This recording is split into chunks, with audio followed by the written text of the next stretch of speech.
안녕하세요. 저는 서울에 살고 있는 30대 여자입니다. 저는 평소에 사연 열차를 즐겨 듣는 애청자인데요. 사연을 듣다 보면 세상에 참 별의별 사람이 많더라고요. 저 역시 그 별의별 사람과 결혼하고 그 못지않은 시댁 식구들을 만나게 되어 이혼을 하게 되었는데요.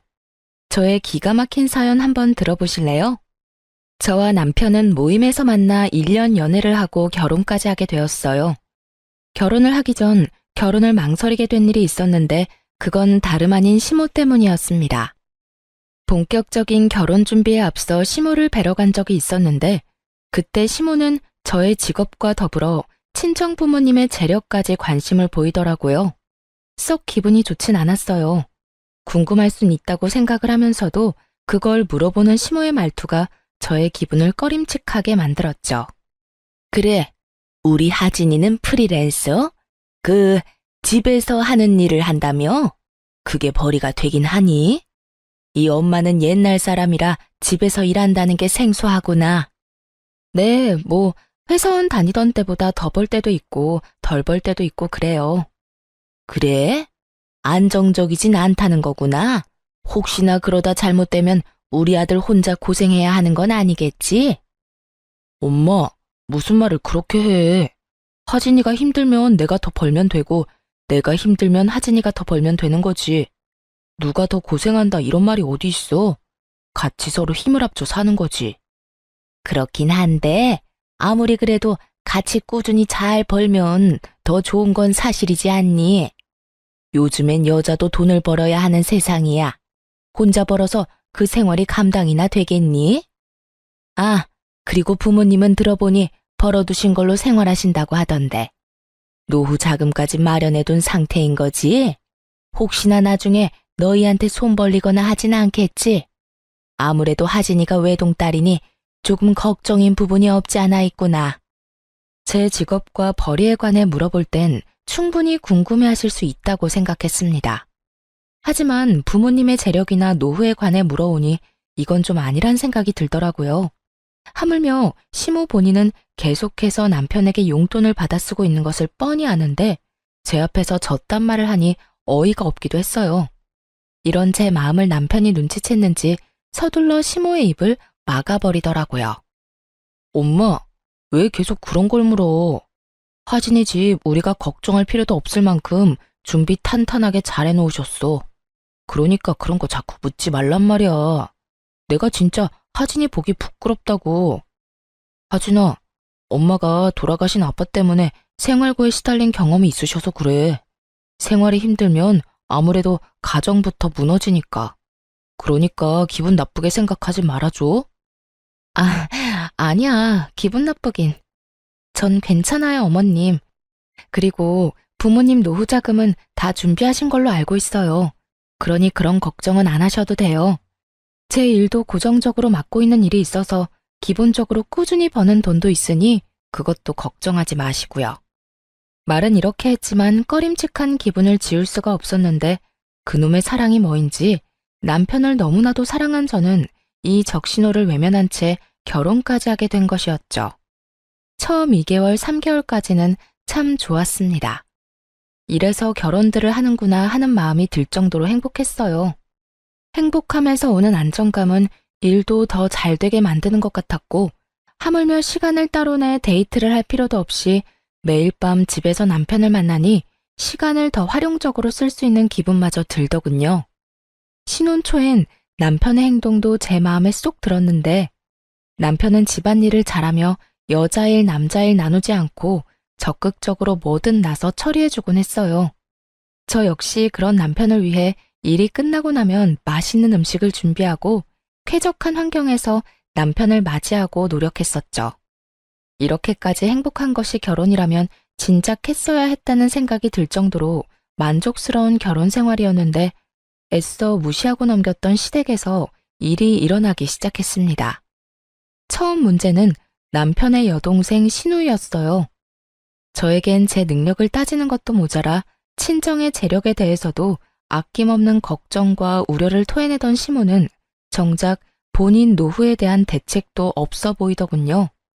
더 가관인 건 신우이였는데 신우이는 적지 않은 나이인데도 불구하고 제 앞가림도 제대로 못하고 있었어요. 시모는 그나마 살고 있는 집이 자가였던 터라 남편이 조금씩 주는 용돈과 소일거리를 하며 생계를 유지라도 하고 있었는데 젊은 시누이는 조금만 마음에 안 든다 싶으면 참을 생각은 전혀 하지 않고 회사를 그만두는 것을 반복하고 있었죠.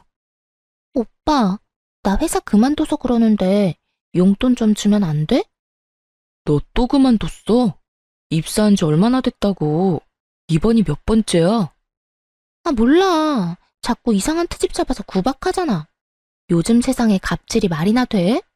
그럼 말도 안 되는 갑질 참으면서 회사 다니는 사람이 어딨어? 어쨌든 용돈 좀 줘. 나 돈 하나도 없단 말이야. 너 이번이 정말 마지막이야. 다음부턴 국물도 없어. 네, 오라버니 고맙습니다. 이렇듯 시누이는 야금야금 남편에게 용돈이란 명목으로 돈을 뜯어가기 일쑤였고 그 액수가 크지 않았던 터라 그저 지켜만 보고 있는 상황이었죠. 그런데 시누이는 남편에게 뜯어가던 돈으론 부족했는지 어느 날은 제가 혼자 있는 낮 시간에 집으로 찾아왔더라고요. 연락 한 통 하지 않고 말이죠. 아가씨, 갑자기 무슨 일이세요? 지금 회사에 있을 시간 아니에요? 회사 그만뒀어요. 조금 더 일찍 입사한 게 무슨 벼슬이라도 되는 줄 아는지 과장이 계속 잔소리하고 괴롭혀서 그냥 그만두고 나와버렸어요. 아, 그래요? 그러면 또 취업 자리 알아봐야 하겠네요. 그렇죠 뭐. 그렇지 않아도 이력서 냈는데 면접 보러 오라고 해서 가보려고요. 그래서 하는 말인데 언니, 나 용돈 좀 주면 안 돼요? 면접 보러 가려고 하는데 마땅히 입을 옷이 없어서요. 네? 용돈이요? 아가씨, 얼마 전에 오빠한테 용돈 받아갔잖아요. 그때도 오빠가 꽤 준 걸로 아는데 설마 그 돈을 다 썼어요? 아, 그거 얼마나 된다고 남아있겠어요. 이미 다 쓰고 없죠. 그러지 말고 용돈 좀 줘요. 저 진짜 이번 회사는 꼭 다니고 싶단 말이에요. 이번에 면접 붙으면 그만 안 두고 오래 다닐 자신도 있다고요. 사실 예전부터 들어가고 싶던 회사였는데 번번이 떨어져서 면접도 못 봤던 곳이에요. 제가 오죽 간절하면 언니한테까지 이러겠어요? 그러니까 돈 좀 줘요. 제가 이번엔 정말 잘할게요. 다른 것도 아닌 면접 핑계를 대는데 어쩔 도리가 없더라고요. 하는 수 없이 전 결국 시누이에게 용돈을 주게 되었고 시누이는 말한 대로 정말 가고 싶었던 회사였던 것인지 준비를 열심히 한다 싶더니 취업을 했다고 연락이 왔더라고요. 언니, 저 붙었어요. 그때 말했던 그 회사에 입사했다고요. 그게 정말이에요? 아가씨, 정말 축하해요. 그렇게 가고 싶어 하더니 정말 잘 됐어요. 전 진심으로 축하해 주었고 시누이는 덕분에 취업 성공했다며 고맙다고 하더군요. 그렇게 취업을 한 시누이는 이때껏 다녔던 회사와는 달리 자기 말처럼 열심히 회사에 다녔고 한 달이란 시간 동안 단 한 번도 회사에 가기 싫다, 그만두고 싶다 등의 말을 하지 않더라고요. 그간 매번 한 달 만에 그만두거나 길어도 두세 달이었던 터라 이번엔 뭔가 달라도 확실히 다르다고 생각할 때였어요. 여보, 이번엔 아가씨 오래 버티네? 그 회사 진짜 다니고 싶었던 회사였나 봐. 그때 집에 와서 나한테 용돈 받아갈 때 그랬거든. 진짜 가고 싶었던 회사인데 번번이 떨어졌다고 말이야. 아, 어찌되었든 아가씨가 마음 잡은 것 같아서 다행이다. 나 회사 생활 적응 못하는 아가씨 보면서 내심 걱정했거든. 말도 마. 지금 다니는 회사가 마음에 드는 게 아니라 남자가 마음에 드는 거더라고. 뭐? 아가씨 좋아하는 남자 생겼대? 아니면 남자친구라도 생긴 거야? 남자친구 생기셨단다. 뭐 들어보니까 면접 볼 때 같이 면접 본 사람인데 그 남자 도움으로 면접에도 붙을 수 있었다고 하더라고. 옆에 앉아서 기다리는 동안 면접 노하우도 많이 알려주고 긴장 풀리게 웃긴 이야기도 많이 해주고 그랬대. 정말? 그러면 입사 동기하고 사내 커플인 거네? 그렇지. 아주 푹 빠져있더라. 말끝마다 자기 남자친구 자랑을 해대는데 귀 따가워 죽는 줄 알았어. 신우이에겐 꽤 괜찮은 남자친구가 생긴 듯 했고 전 그 이유가 무엇이든 간에 신우이가 회사에 잘 다니는 것 같아 다행이라고 생각했어요. 딱 여기까진 다 괜찮았습니다. 젊은 남녀가 서로 좋아 만나겠다는데 그건 문제가 될 것이 전혀 없었죠. 하지만 그 다음이 문제였어요. 그날은 시모가 집으로 불러 시댁으로 간 날이었는데 시모의 안색이 안 좋더라고요. 그래서 전 걱정스러운 마음에 시모에게 이유를 묻게 되었죠. 그런데 어머님, 아가씨가 연애하는 게 그렇게 걱정이세요? 아가씨 남자친구가 마음에 안 드세요? 안색이 너무 안 좋아요. 아니, 그런 게 아니야. 오히려 남자친구는 잘 만났더구나. 집도 잘 사는 것 같고 사람도 성실하고 반듯한 것이 마음에 들었어. 지금 혼자 사는데 글쎄 그 아파트도 자가라고 하더구나. 그래요? 젊은 나이에 능력이 좋네요. 여러모로 좋은 일인 것 같은데 왜 그렇게 표정이 어두우세요? 아니 글쎄 우리 딸 임신을 했다나 봐. 모아둔 돈은 전혀 없는 주제에 덜컥 임신이라니. 일을 어떻게 해? 상대방은 바라는 게 많아 보이던데 우리는 능력이 안 되니 말이다. 돈은 없으면서 당장 결혼해서 하기는 무조건 나을 거라고 난리다. 내가 골머리가 다 아파. 연애한 지 한 달 만에 임신, 그리고 결혼이라니. 솔직히 당황스럽긴 했어요. 그렇다고 이미 가진 아기를 지우라고 할 수도 없는 노릇이고, 또 그렇다고 준비된 것도 없는 아가씨에게 하고 싶은 대로 다 하라고 할 수도 없는 노릇이었죠. 그렇게 제가 당황스러움에 아무 말도 하지 않고 있으니 시모가 내 눈치를 살피며 이야기를 꺼내기 시작했어요. 그래서 하는 말인데 네가 시집 올 때 해온 신혼집 알아보니까 그 아파트 가격 많이 올랐던데 그거 처분해서 우리 딸 시집 좀 보내면 안 되겠니? 저를 시댁으로 부른 목적이 밝혀지는 순간이었어요. 결혼을 할 당시에 남편이 모은 돈이 별로 없어 친정에서 아파트를 해주셨는데 그 아파트를 팔아 시누이 결혼 자금으로 내놓으란 말을 하려 저를 부른 것이었더군요. 이런 정신나간 시모들이 있다고 하더니 제 시모가 이런 정신나간 말을 저에게 할 거라고는 상상도 못했습니다. 이런 문제일수록 애매하게 말해 괜한 기대감을 주는 것보다 확실하게 딱 자르는 게 맞다고 생각해 저는 조금 단호하게 나가기로 했어요. 네?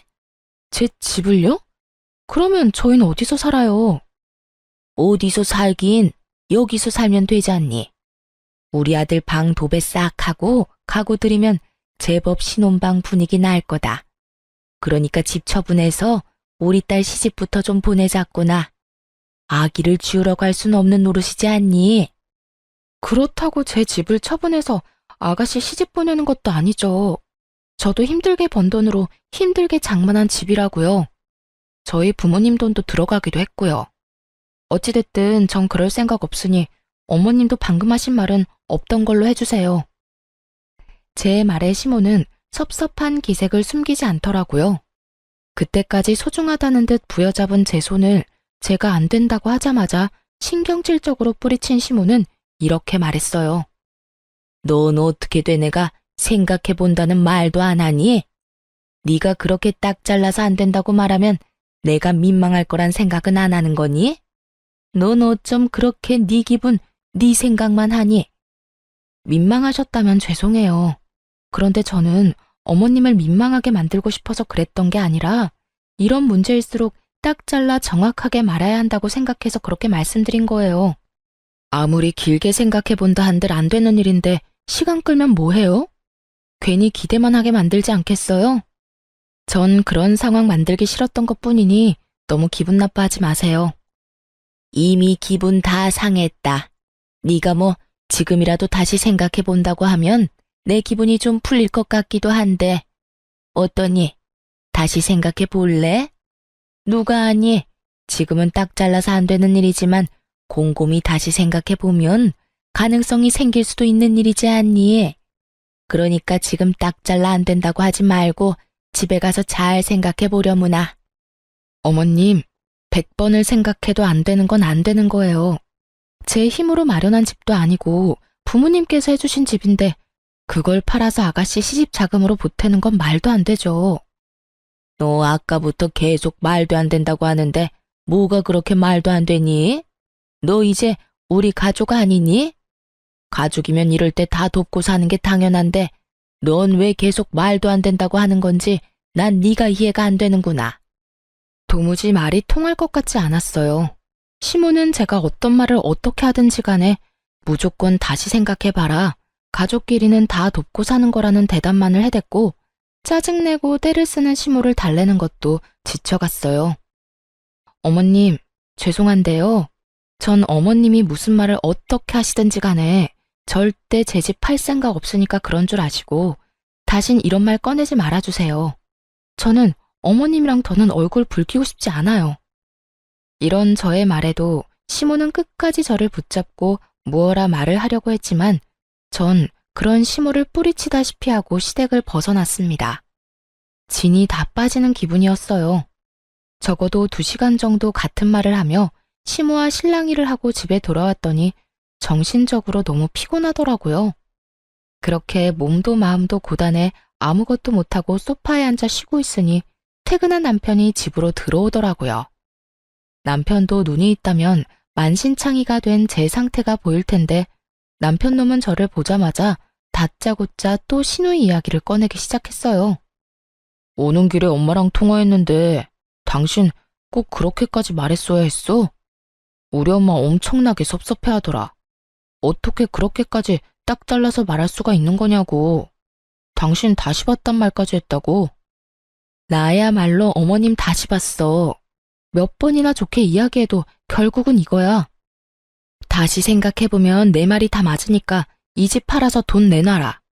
무슨 말이 통해야 좋은 말로 설명을 하지. 당신 같으면 어떻게 했을 건데? 몇 시간이 걸리든 계속 좋게 안 된다고 했을 거야? 나 오늘 2시간 넘게 이 집 이야기만 하다가 왔어. 내가 오죽했으면 다신 그런 말 꺼내지 말란 말까지 했겠냐고. 당신 심정 이해 안 되는 건 아니지만 그래도 좋게 말하지 그랬어. 아니, 그냥 이 집 처분해도 상관없잖아. 우리야 엄마 집에 들어가서 살면 되는 거고 집이야 부지런히 모아서 다시 장만하면 되는 거지. 어차피 당신도 친정에서 받아온 집이면서 뭐가 아깝다고 그렇게 안 판다고 우겨서 이 난리를 만들어. 이놈도 제정신은 아니구나 싶었어요. 저희 부모님께서 힘들게 번 돈으로 제가 조금이라도 편하게 살기 바라는 마음에서 장만해 주신 집을 팔아 시누이 시집 보내고 시집살이나 하라는데 어느 여자가 웃으면서 네 하겠어요? 그건 그 여자가 나사 하나 빠진 거 아닐까요? 다른 사람은 어떻게 생각할지 몰라도 제 생각은 확고했기에 남편의 말을 듣는 내내 남편의 정신 상태가 궁금해지더군요. 여보, 우리 부모님은 하늘에서 떨어진 돈으로 이 집 마련해 주신 것 같아? 우리 부모님도 힘들게 번 돈으로 나 편히 살라고 큰맘 먹고 마련해 주신 집이야. 그런데 나 편히 살라고 마련한 집을 홀랑 팔아서 아가씨 시집 보내고 난 시집살이나 하라고? 당신 같으면 그렇게 하겠다는 말이 나오겠어? 아니, 당신이 어떻든 상관없이 난 그렇게 착하지도 그렇게 너그럽지도 않은 사람이니까 나한테 그런 말도 안 되는 요구하지 마. 당신 진짜 이렇게까지 냉정하게 굴어야겠어? 나도 오죽하면 이렇게까지 말하겠냐고. 다른 것도 아닌 임신했다잖아. 죽어도 아기 낳겠다는데 그러면 미혼모를 만들어? 그럴 순 없는 노릇이잖아. 일단 시집은 보내야지. 그러니까 애초에 그렇게 과한 혼수를 요구하면 아가씨가 딱 잘라서 안 된다고 했어야지. 모아둔 돈도 없고 마련할 능력도 없으면서 무조건 알겠다고 하면 어떻게 해. 그 뒷수습은 누가 하냐고. 아가씨 생각하면 나도 안타깝긴 하지만 그건 그거고 이건 이거야. 난 이 집 건드릴 생각 전혀 없으니까 그런 줄 알아. 여보, 왜? 여기 귀먹은 사람 없어. 소리 지르지 말고 똑같은 말 계속하게 만들지도 마. 처음이었어요. 남편과 제가 이렇게까지 언성을 높이며 부부싸움을 한 적은요. 남편은 계속 저를 설득하려고 했고 저는 끝까지 안 된다고 하고 그야말로 아비규환이 따로 없었죠. 그날 이후 시모와 시누이는 번갈아 가며 연락이 오고 있었고 연락이 없는 날엔 집에 와 저를 설득하려고 애썼어요. 시모는 저에게 늘 이런 말을 했고 너 진짜 가족끼리 이렇게까지 매정하게 구는 거 아니다. 내가 매번 하는 말이지만 다시 한번 생각해봐라. 아니, 다시 생각해볼 필요도 없어. 그냥 집 처분하고 네 시누이 줘. 이건 네가 해줘야만 하는 거야. 가족끼리 돕고 사는 건 당연한 거 아니니? 너도 이제 우리 가족이고 능력이 되는 네가 해결해줘야 하는 건 당연하다는 이 이야기야. 시누이는 늘 이런 이야기를 했죠. 언니, 진짜 이럴 거예요? 그까짓 돈 얼마나 한다고? 임신해서 그렇지 않아도 힘든 저를 더 불안하게 만들어요? 언니가 돈 안 해줘서 저 시집 못 가면 언니가 책임질 거예요? 저 임신까지 했는데 이러다 결혼 못하면 미혼모 된다고요. 아니 막말로 내가 그런 좋은 집에 시집가게 되면 나만 좋겠어요? 내가 언니랑 오빠한테 다 보답하지 않겠어요? 공부 많이 했다고 하던데 어떻게 당장 눈앞의 것만 생각하고 먼 미래는 생각을 안 해요? 정 아파트 처분하는 게 싫으면 담보대출이라도 받아달라고요. 사실 설득이라기보단 당당한 요구와 우격다짐에 더 가깝긴 했지만요. 결국 전 두 사람의 번호를 차단함과 동시에 집에서 하던 작업을 밖에서 하곤 했습니다.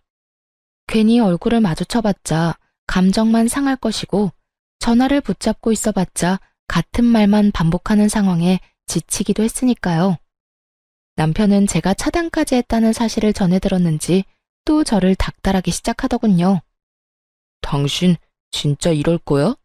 어떻게 시댁 식구를 차단할 수가 있어? 내가 오죽했으면 이렇게까지 했겠어? 전화가 쉴 새가 없어. 어머님이랑 아가씨가 계속 전화해서 아니, 두 사람은 나한테 이 집 맡겨놨대? 나한테 도대체 왜 그러는 거야?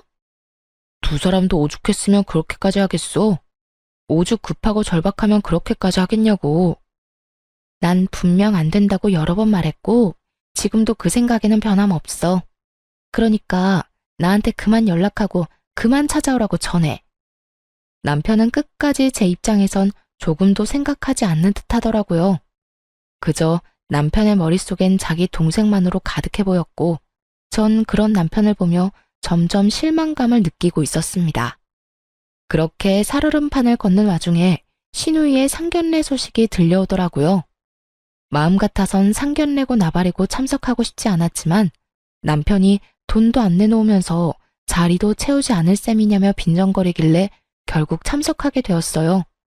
상견례 자리는 생각보다 화기애애했는데 본격적인 결혼 준비와 함께 돈 이야기가 오가며 분위기는 조금씩 무거워지더라고요.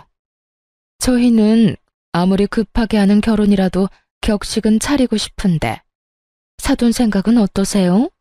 아무래도 저희는 아들 하나뿐이라 해주고 싶은 것도 많고 그만큼 격식을 따지고 싶은 마음이 크긴 한데 혹시나 사돈 댁에서 부담이 되신다면 다 생략해도 상관은 없습니다. 혼수도 마찬가지예요. 지금 이 녀석이 사는 집에 다 갖춰져 있긴 하지만 아무래도 새 출발하는 건데 가전 가구도 새로 다 하는 게 좋지 않을까요? 뭐 우리 새아가만 괜찮다면 그대로 써도 상관은 없지만요. 사돈 댁에선 자신들의 입장에선 격식을 차리고 싶은 것도 사실이지만 최대한 시댁에 맞춰 진행해도 상관없다는 듯 말하더군요. 그 순간 내심 저는 잘 됐다고 이젠 그렇게까지 큰 돈은 필요 없겠다 싶었어요. 그러면서도 사돈댁은 시댁에 들었던 것만큼 과하게 바라는 것 같지도 않은데 왜 집까지 들먹이며 사람을 괴롭혀댔나 하는 원망스러운 마음도 들더라고요. 그렇게 이야기를 들으며 혼자만의 생각에 잠긴 사이 시모가 입을 떼더라고요. 아닙니다. 저희도 딸 하나 시집 보내는 건데 다 제대로 해서 결혼시키고 싶네요. 혼수도 이미 다 알아보고 있어요. 그러니 사돈께선 말씀하신 대로 격식 다 갖추고 애들 결혼시키면 될 것 같아요. 이때야 확실해졌어요. 애초에 시모와 시누이가 말하던 사돈댁에서 바란 혼수 따윈 없었다는 것을요. 그저 시누이와 시모가 처음부터 밉보이고 싶지도 않고 있는 척을 하고 싶어 이때껏 돈을 내놓으라며 사람을 괴롭혔던 것이라는 것을 말이죠. 그 순간 화가 나기도 했지만 불안하더라고요. 당장 돈 나올 구멍이 전혀 없다는 걸 아는데 저런 대화를 주고받으니 기가 막히면서도 불안할 수밖에요. 그 뒤로도 이런저런 이야기가 오가긴 했지만 깊어지는 불안감 때문에 전혀 집중할 수가 없었고 정신을 차려보니 상견례는 끝이 났더라고요. 제 불안감과는 달리 결혼식은 생각보다 더 빨리 준비되어 가고 있었어요. 고가의 식장과 스튜디오, 드레스, 메이크업 예약을 했다는 이야기도 들리더라고요. 그럴수록 저는 더욱 불안해졌고 그 불안감은 현실이 되었습니다. 그날도 남편은 출근을 하고 저는 집에서 일을 하고 있는데 점심시간이 갓 지났을 무렵 출근한다고 나간 남편이 시모와 함께 집으로 들어오더라고요. 양손에 하나씩 큰 캐리어를 끌고서요. 여보, 이 시간에 집엔 무슨 일이야? 어머님까지. 그런데 그 짐은 뭐예요? 보면 모르니? 내 짐이다. 제 물음에 시모는 당당하게 대답했고 그제야 상황 파악이 된 제가 남편을 노려봤어요. 남편도 제 살결인 눈빛을 읽었는지 상황을 장황하게 설명하기 시작하더군요. 여보, 그게 말이야. 당신은 이 집 팔 생각 전혀 없다고 그러고 임신한 여동생은 시집 보내야 하겠고. 그러니 어쩌겠어. 우리가 돈 나올 때라곤 엄마 집뿐이니 엄마 집 처분하고 우리랑 같이 살기로 했어.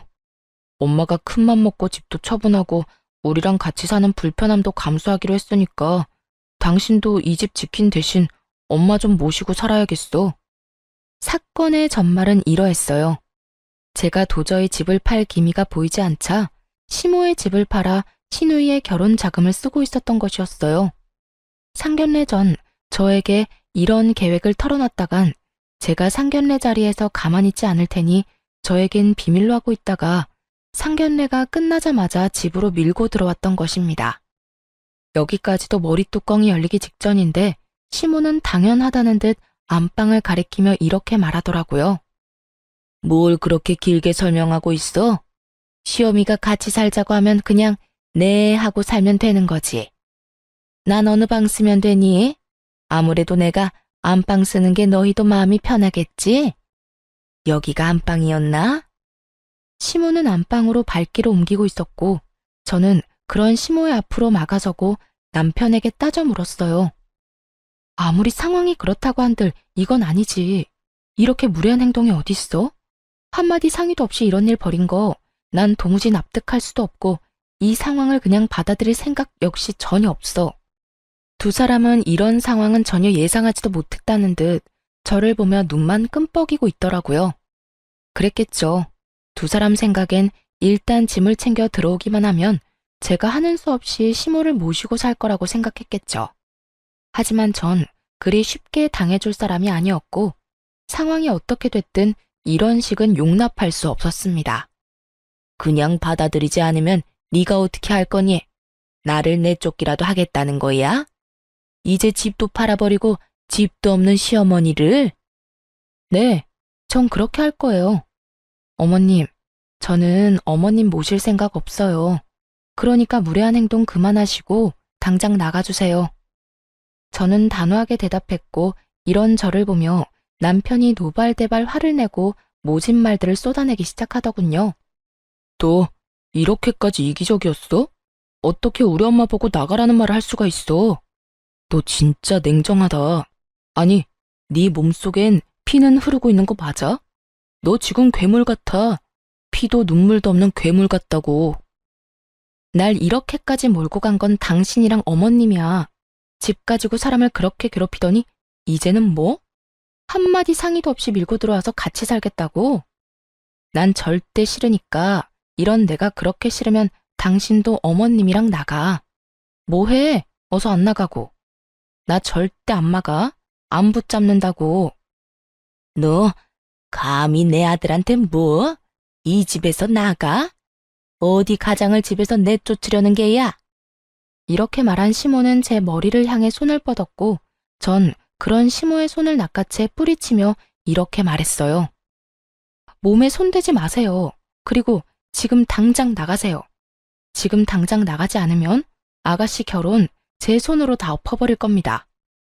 우려했던 말이 제 입에서 나오자 두 사람은 잠시 멈칫한다 싶더니 이내에 비웃음을 지어 보이며 저를 조롱하기 시작하더라고요. 네가 무슨 수로 내 딸 결혼을 없는다고 그러니? 당신 미쳤어? 제정신이야?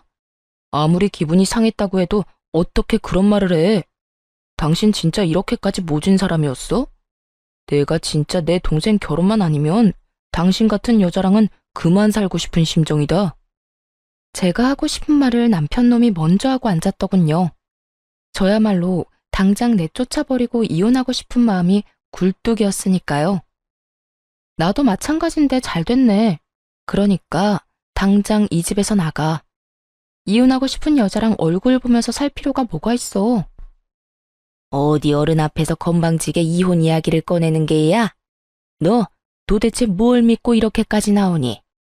이까지 집?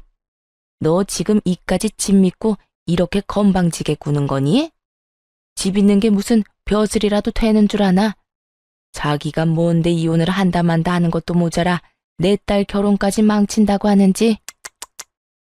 저 다 알고 있어요. 아가씨 임신한 거 아니라는 거. 뭐야? 네가 그걸 어떻게 알고 있는 거야? 그래요. 아가씨는 임신한 적이 없었어요. 이 사실을 알게 된 건 멍청한 신우이의 뒤처리 때문이었죠. 한참 저에게 돈을 요구하던 시기에 신우이가 저희 집까지 찾아온 적이 있었는데 그때 화장실을 자주 간다 싶더라고요.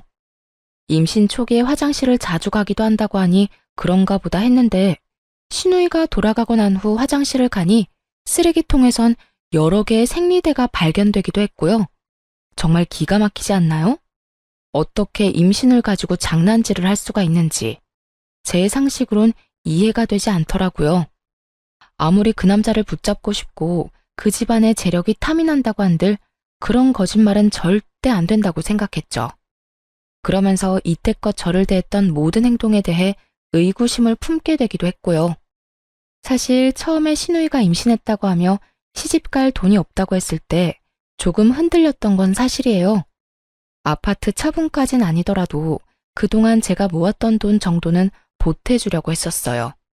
하지만 시모가 파렴치하게 나오는 모습을 보며 그 생각도 스치듯 지나가 버렸고 절대 아무것도 내주면 안 된다는 생각을 하게 된 것이었죠. 어찌됐든 이렇게 전 아가씨가 가짜 임신으로 결혼까지 하려는 것을 알았고 시모 역시 한 집에 사는데 이 모든 사실을 모를 일 없다고 생각했던 것이었죠. 제 예상대로 시모는 모든 사실을 다 알고 있었고 멍청한 제 남편은 전혀 아무것도 모르는 눈치더군요. 뭐라고?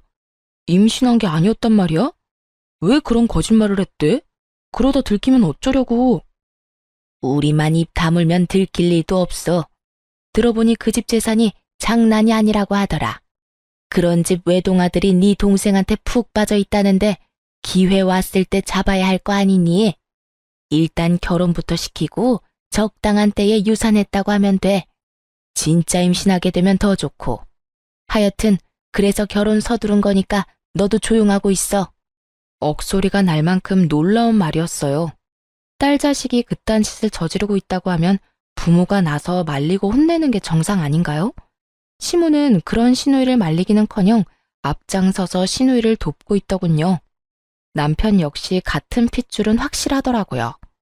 시모의 말에 말릴 생각은 하지도 않고 앞으로 호강할 일만 남았다며 시누이를 부러워하고 있더군요. 어쩐지 이상하다 싶었어. 그런데 그렇게 잘 산대? 이야, 내 동생 이제 떵떵거리면서 살겠네. 부럽다 부러워. 부러울 거 뭐 있어? 네 동생 잘 되면 너도 잘 될 텐데. 그런가? 내가 여동생 덕을 다 보게 생겼네.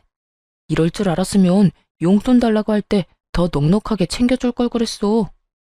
두 사람은 제가 있다는 사실도 잊은 것인지 시누이 덕을 볼 생각에 신나서 주저리 모든 사실을 읊어대고 있었고 전 그런 두 사람이 너무나도 한심했습니다.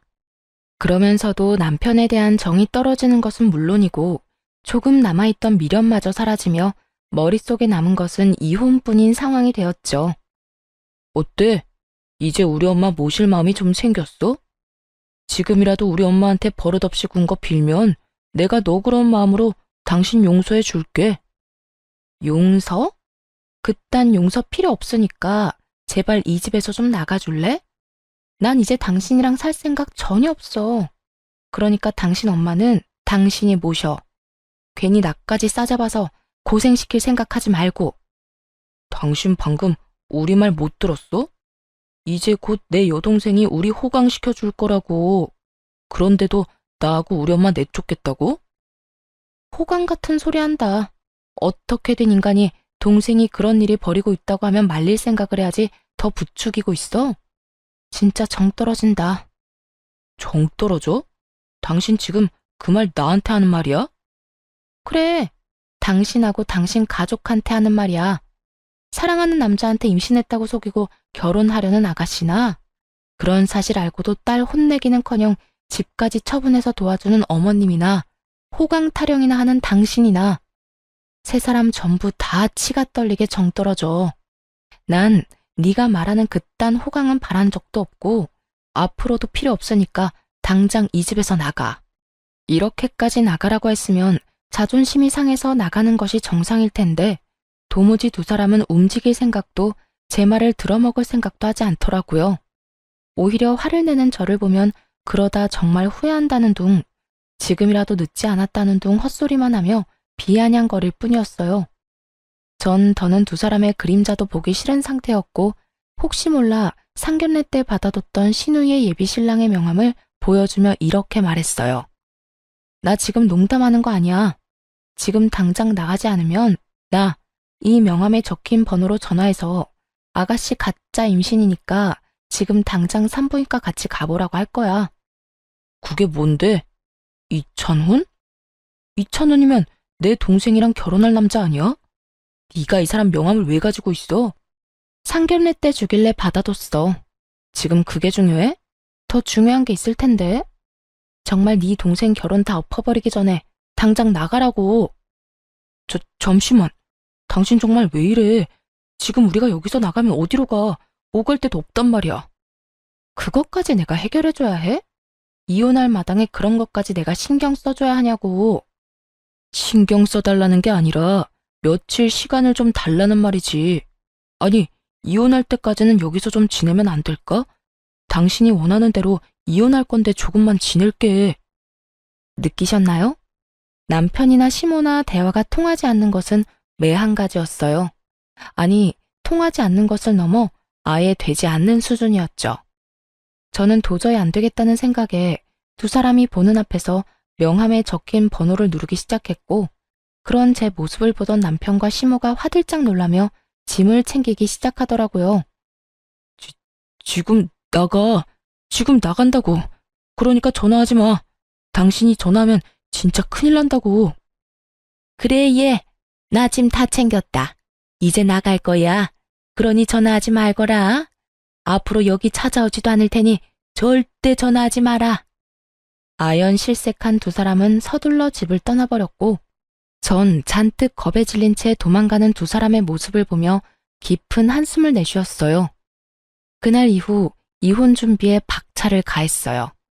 저를 괴롭혔던 남편은 물론이고 시모 시누이에게까지 위자료를 받을 수 있었죠. 금액이 많진 않았지만 속이 다 후련하더군요. 거기에다 전 제가 결혼을 하며 쓴 모든 비용을 청구해 그것마저 6개월이란 시간 동안 대부분 돌려받을 수 있었습니다. 제가 이혼을 하고 난 후 전 시누이에게 연락이 왔더라고요.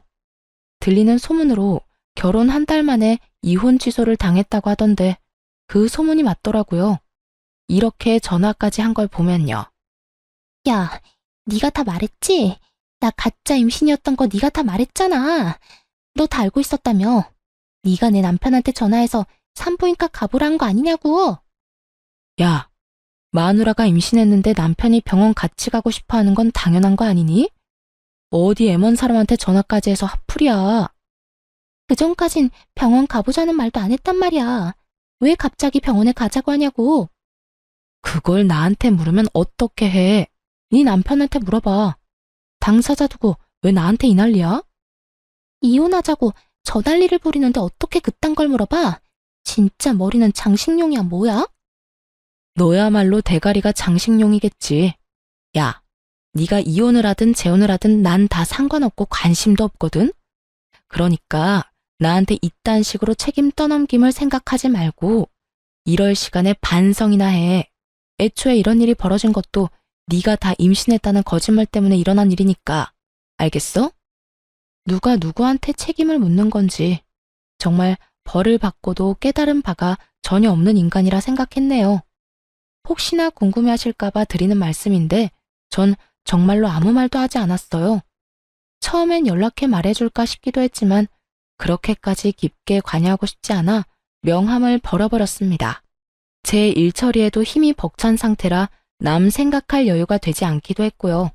어쨌든 전 신우이는 이혼이 아닌 혼인 취소가 되었다고 들었고 그 뒤에 경악스러운 일이 회사에 소문이 나며 그토록 어렵게 입사하게 된 회사도 그만뒀다고 하더군요. 여러 위자료와 결혼을 한다고 집까지 팔아 써댔던 모든 돈을 허공에 날린 꼴이 되어버린 것이었죠. 그렇게 빚쟁이가 되어버린 세 사람은 작은 집에서 옹기종기 모여 산다는 이야기를 들을 수가 있었네요. 이렇게 그 악연도 끝날 거라 생각했는데 아니더라고요. 전 남편이 집으로 찾아왔으니까요. 찾아와서 다시 받아달라고 매달렸냐고요? 아니요. 돈을 빌려달라 매달리더군요. 여보, 잘 지냈어? 의미 없는 질문하지 말고 할 말이나 해. 피차 얼굴 봐서 반가운 사이도 아니잖아? 그래, 당신 말이 맞아. 우선 예전 일은 미안했어. 내가 잠시 정신이 나갔었나 봐. 지금 생각하면 내가 왜 그랬나 싶은데 그땐 뭐에 홀리기라도 했는지 내가 하는 모든 행동이 잘못된 행동이라고 인지하지도 못했어. 정말 미안. 같은 말 시킬 거야? 할 말만 하라고. 고작 그딴 사과하자고 온 건 아닐 거 아니야? 제 말에 남편놈은 제 눈치를 힐끔힐끔 보며 이야기를 꺼내더라고요. 그게, 여보, 나 돈 좀 빌려주면 안 될까? 알다시피 이리저리 빚을 많이 내서 요즘 많이 힘들어. 막내도 아직 취업 못해서 나 혼자 감당하려니까 너무 버거운 상태야. 그러니까 당신이 너무 힘들어서 그러는데 나한테 돈을 빌려달라고? 다른 사람도 아닌 나한테? 죽을 만큼 힘드니까 당신밖에 생각이 안 나더라고. 그리고 우리한테 받은 위자료도 있으니까 여유도 있을 거 아니야. 조금만 빌려주면 안 될까? 구구절절 사연팔이를 하는 전 남편을 앞에 두고 얼마나 웃었나 모릅니다. 이혼할 때 위자료로 준 돈을 빌려달라니 너무 기막히고 웃긴 발상 아닌가요? 어떤 생각을 가지고 사는지 결혼 생활 내내 궁금했는데 역시 여전히 생각을 알 수도 이해하고 싶지도 않은 사람이더군요. 위자료로 준 돈을 빌려달라? 당신 진짜 예나 지금이나 웃긴다. 그게 가능할 거라 생각해? 내가 당신 뭘 믿고 돈 거래를 해? 그래도 우리 결혼까지 했던 사이인데 그 정도 신뢰는 있잖아. 내가 정말 힘들어서 그래. 신뢰? 너랑 내 사이에 신뢰가 있었으면 우리가 이혼까지 했겠어? 난 당신한테 빌려줄 돈 없으니까 다신 찾아오지 마. 다시 찾아오기만 해봐. 진짜 가만히 안 둘 테니까. 여전히 대화가 되지 않는 전 남편은 또다시 떼를 쓰며 매달리기 시작했어요. 많이 보던 행동이 시작되는 순간. 더 말해봤자 입만 아플 거라는 걸 직감으로 깨달은 저는 바로 휴대전화를 꺼내 112를 눌렀죠.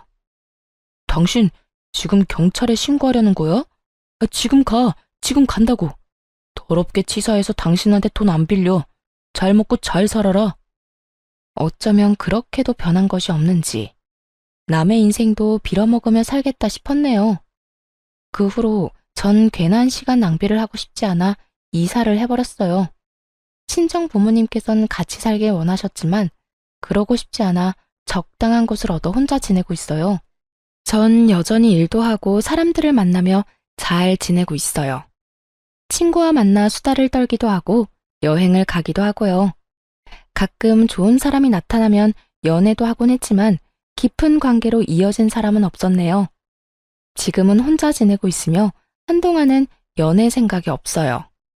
깊은 연애로 이어지지 못한 이유가 제가 아직 마음의 준비가 되지 않은 것 같아 한동안은 연애를 하지 않을 생각입니다. 아무리 좋은 사람이 나타나도 제 마음이 준비되지 않았다면 다 소용없는 짓이라는 걸 깨달았거든요. 상대방에게도 할 짓이 못 되고요. 이혼할 당시 혼자가 되는 게 참 무서웠던 것 같아요. 외로움, 허전함, 그 감정들이 저를 견딜 수 없게 만들 것만 같거든요. 하지만 당한 게 있어서 그럴까요? 막상 고민하던 이혼을 하고 나니 알턴이 빠진 것처럼 너무나도 속이 시원하더라고요. 그래서 혼자 지내는 지금이 너무나도 만족스럽고 행복한가 봐요. 앞으로 전 이렇게 살아가 보려고요. 저를 위해 시간을 쓰고 제 행복을 위해 살아가는 삶 말이에요. 여러분도 응원해 줄 거죠? 저의 사연은 끝이 났습니다. 함께 해주신 모든 분 감사합니다.